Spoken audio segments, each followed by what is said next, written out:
To fall in what promises to be a wild and crazy NFL offseason fell over this weekend, with Shefty reporting Saturday night that the Lions have traded quarterback Matthew Stafford to the Rams for Jared Goff and a whole bunch of draft picks. In addition to Goff, the Lions get a third-rounder this year, a number 1 next year, and a number 1 in 2023. So in short, they get 2 first-round picks and they get a starting quarterback. That's what the market was for Matthew Stafford. Here's Shefty. What more can you tell us about this blockbuster deal over the weekend?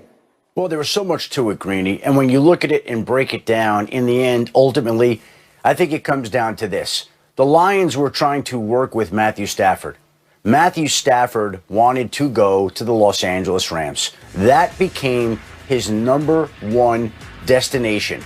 And he voiced that to the Detroit Lions throughout the day on Saturday, letting it be known that he wanted to wind up in L.A. with Sean McVay. He didn't want to go to Carolina. He didn't want to go to Denver. He didn't want to go to Washington. He didn't want to go to Chicago. Nothing against any of those franchises. It was the lure of Sean McVay and Los Angeles that made him want to go play there. And in the end, the Lions needed the Rams to step up and make an offer that was as compelling, if not more compelling, than any of the other teams. And that's exactly what happened. Sean McVay called the team owner, Stan Kroenke, on Saturday afternoon, said, we need to increase and up our offer. And they talked with the general manager, Les Snead. They came up with the compensation. They went back to the Detroit Lions. And then later, as the day went on, and the Lions flushed it out with everybody else, the Lions and Rams were able to work out exactly what Matthew Stafford and Sean McVay wanted. That, to me, was the genesis of the deal. These two individuals wanting to come together to work together in L.A. next season. And I think everybody saw how last season unfolded with Jared Goff. Sean McVay wanted a new quarterback. It was no secret they were going to make a bold move. And there you see the terms of the trade that had reverberations in many ways around the NFL. It's remarkable when you think about it. 2 years ago this week, we were kicking off a Super Week in which Jared Goff and the Rams were in the Super Bowl, and now he's a Detroit Lion. So we'll unpack all of that in a minute. Let me go to you, though, quickly on this. How does this then, wait, let me go back to Shefty really quick, Cindy. I'm sorry, I may have fooled you with that. Thank you. But I had one more question for Shefty, and that is, what does this mean for the rest of the dominoes? We're waiting for a lot of other moves, namely Deshaun Watson. How should we expect this Stafford deal to impact that? I don't think this move impacts Deshaun Watson. Deshaun Watson is going to go for a haul if the Houston Texans come to the realization that they're going to trade him. Now, if there are other teams out there that would consider trading their quarterbacks, whether that's the Philadelphia Eagles and Carson Wentz, or the 49ers and Jimmy Garoppolo, or you come up with the team and the quarterback. If any of those teams are willing to make a move, certainly they're going to refer to this trade as a sort of benchmark. Look, Jared Goff was in the same draft class as Carson Wentz. And so that may provide some clarity there. But Deshaun Watson is in his own category.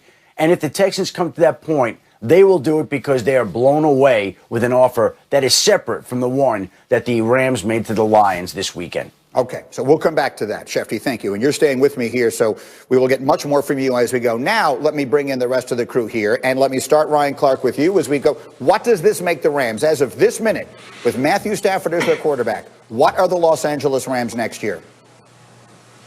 The Rams are absolutely a contender. I don't think this makes the Rams the front runners. I wouldn't go out and put $100 million on them to win it, but this makes them a true contender in the NFC. And even with all they had on defense, with the run game, with Sean McVay, I don't necessarily know if they were a true contender with Jared Goff. And that's crazy to say because this is a guy who brought you to a Super Bowl. But clearly, this was a relationship between Sean McVay and Jared Goff that could not be repaired. This was a relationship that had run its course, and they were willing to give the Detroit Lions not only a great haul to get Matthew Stafford, but I believe a great haul to take Jared Goff and that contract off of their hands. And now, if you are the Los Angeles Rams, you have to say, we have to win the championships. You acquire first-round draft picks, and you would get as many as you possibly can in hopes of getting Pro Bowl caliber players. They've went the opposite way. They say they're going to use those picks to trade for proven commodities. Now you have those commodities. If you don't win this thing in the next 2 or 3 years, you made the wrong decision. So this is all about execution now that you have these pieces. So, Dan Orlovsky, and just to remind anyone who doesn't already know, you played with Stafford for years. It's well known how close you are to him. What do you think he is there, and what do you think the Rams are this minute? He's the missing piece to go chase that championship that RC was referencing. He's the guy that puts them over the top. He's the quarterback that takes them from good to great. This is a no-brainer move for the Los Angeles Rams. Like, this is their window. This has been trending towards being their window. They are not building a program for the future. They are in win mode, win now mode right now. And it upgrades a lot of talent on their offense. When you're talking about a quarterback at that position that, okay, first of all, can you upgrade in your drop back passing game where it's like, you know, you see the window and you could drive it in there to get those chunk passes. That's perfect. When you have the opportunity to upgrade your drop back passing game, that's a huge part of this. Can you get that arm talent that guys can do things that only he can? That's a big part of this, Greeny. And so they're in win now mode right now. This is a team that's up at the top with Green Bay and Tampa Bay now for a Super Bowl. You know, he's 32 years old. He'll be 33 next week, so still plenty of time for a full-fledged second act. He's never had a good defense, really, in Detroit for the most part. They've never had a running game, so he gets a lot of things at his disposal.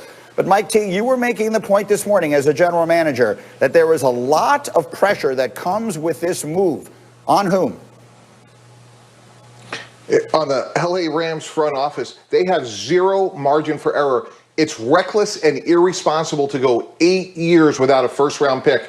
You have great core players, Aaron Donald, Jalen Ramsey, but if any of them get hurt, it's over. And I'm not so sure I even agree with Dan that when you look at the skill players from Detroit in 2020, like Kenny Golladay, Marvin Jones, and going to Robert Woods and Cooper Kupp, that's even that much better.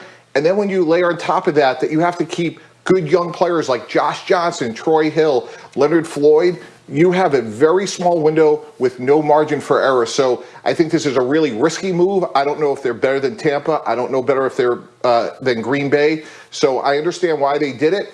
And the other concern I would have, if I was a GM, I would say to Sean McVay, hey, look, on September 6, 2019, we gave Jared Goff a record guarantee over $100 million, and you said we could win a championship with him. So we're going to make this trade reluctantly. But what happened? Why, as a coach, and you're a great coach, you loved him a year and a half ago, and now we can't win with him. So we're going to put all our chips in the middle of the table. We're going to have a really good team. I don't know if it's a great team, and we have no margin for error over the next 2 years. A lot there to react to. Go ahead, Dan. Listen, we're talking like America. You know what I love, Greeny? America's going to see how great of a player Matthew Stafford is. Like, I disagree with Mike T when it comes to just like talking about the skill players. This is a guy that has had a top 10 defense once in his career. He went 11-5 that year. The Rams are a top 10 defense. This is a guy over the last 6 years, his team averaged 89 yards per game running the football. The Rams averaged 126 yards on the ground last year. This is a guy that in 12 seasons in Detroit had a 100-yard back 12 times. Do the math, folks. That's one a year. The Rams have done more than that in the last 3 seasons. We've never seen Matthew Stafford in this kind of environment. We've never seen Matthew Stafford with these skill players, this run game, this kind of offensive line, this scheme fit with Sean McVay in a top 10 defense. This is a guy that every player says, like, yo, that dude's really good. And everyone's going to go, well, he hasn't won in the playoffs. We've never seen him with this kind of competent team around him. The reality is both he and the Rams have chose to try and choke on greatness rather than nibble on mediocrity. And RC's right. They got to go win a Super Bowl. But at least they're taking their swing at it. This is a no-brainer for the Rams. I like that phrase. I like the nibbling on mediocrity. RC, I think it could be phrased this way. Tell me if this is reasonable. We have long thought Matt Stafford might be a great player, and he was just in a bad situation. Now we're going to find out, right? It's going to be now or never for Matthew Stafford in L.A. Yeah, 100%. We have two different things here, right? The reason this trade happened is we had a quarterback that gave up on his organization, and we had an organization that gave up on their quarterback. And that's how we got this marriage. That's how we got this trade. But even Aaron Rodgers early on this year, when speaking about quarterbacks that can do special things, he brought up Matt Stafford, and he just called him number 9. Darius Slay Jr. often talks about how great he believes Matt Stafford is. I was thinking earlier this morning about the Detroit Lions as a whole, and I don't necessarily put Matt Stafford with these two guys as far as their position, but they had Barry Sanders, who's my favorite running back of all time, I believe the best to ever do it, and they had Calvin Johnson, who was the best I'd ever seen, who best I ever lined up against, and these dudes didn't win playoff games. These dudes don't have highlights that we can run this week for Super Bowl, and they're two of the best to ever live.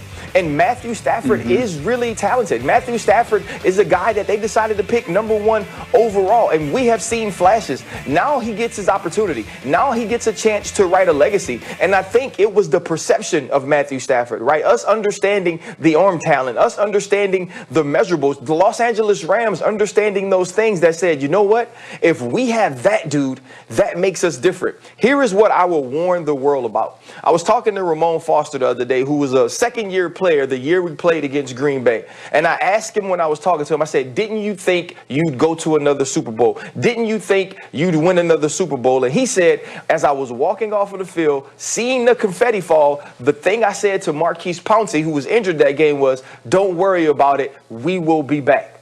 He never got back. The Steelers never got back. So I warn the Rams against this. You don't just run it back. It doesn't just happen. And so there are some other pieces that Mike Tannenbaum is talking about that you have to take care of. There's some other things that you have to do, because we have learned now it's a what have you done for me lately world in LA, unlike any other. Todd Gurley, Jared Goff, huge reasons we went to a Super Bowl, now not even on the team. So you got to get it done, and you got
to get it done fast. That's right. And to pick up on a point that Mike Tannenbaum made before, the next finger, if it doesn't go well, is going to get pointed at the coach. Sean McVay became a legend in part because he transformed Jared Goff from a guy who looked like he might be a bust to a guy who took them to a Super Bowl. Then all of a sudden, anyone who could prove they had Sean McVay in their contacts became a head coach in the National Football League. But all of a sudden, to Tannenbaum's point, and Mike, you can say it again, less than 2 calendar years ago, he told the organization, sign this guy to a $140 million contract. It was the biggest contract in the history of the sport at the time, and a year and a half later, he can't win with him. That is a reflection to at least